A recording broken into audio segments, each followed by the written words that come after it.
Gorkha leader.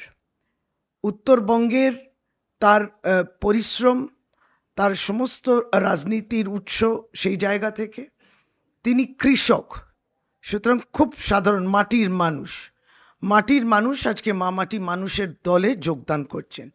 আমরা সত্যি খুব খুশি, আনন্দিত। শ্রী বিষ্ণুপ্রসাদ শর্মা নিশ্চয়ই আরো বিস্তারিত বলবেন। আমি আগে কিছু বলতে চাই।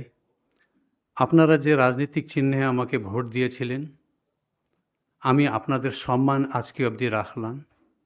এই কিছুদিন আগে বিধানসভা সেশনটা শেষ হয়ে গেছে, তখনই সেদিনই আমি বলেছিলাম আমি আর মুক্ত পাখি।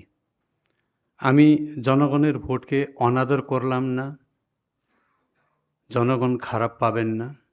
হ্যাঁ, রাজনীতিতে কিছু লোক থাকে, ভালো করলেও খারাপ কমেন্ট করে, খারাপ করলেও খারাপ কমেন্ট করবেই।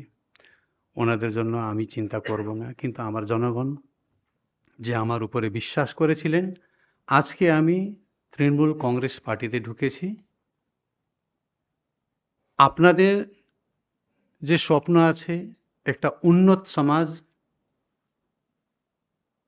সেই উন্নত সমাজ, উন্নত ভবিষ্যৎ, উন্নত প্রজন্ম, এইসব পরিকল্পনা নিয়েই আমি আজকে টিএমসি পার্টিতে ঢুকেছি। কেন কি গত 5 বছরে আমি অনেক কিছু দেখেছি, অনেক কিছু জানতে পেরেছি, শিখতে পেরেছি এখানে। তো আমি এই গত 5 বছরে দেখেছি যদি উন্নয়নের জন্য আমাকে যেতে হবে, আমাকে রাজ্য সরকার যে করতেছে, যে ধরনের একটা পলিসি নিয়ে কাজ করতেছে, আমি জানি আমি যে দলে ছিলাম সে দল থেকে, কেন্দ্র থেকে টাকা পাঠাইতো না, তার সত্ত্বেও এখানে উন্নয়নের কাজ থামেনি। আমি একটা জিনিস জানতে পারি, গোটা ভারতে যে একটা বিশৃঙ্খল রাজনীতি আছে,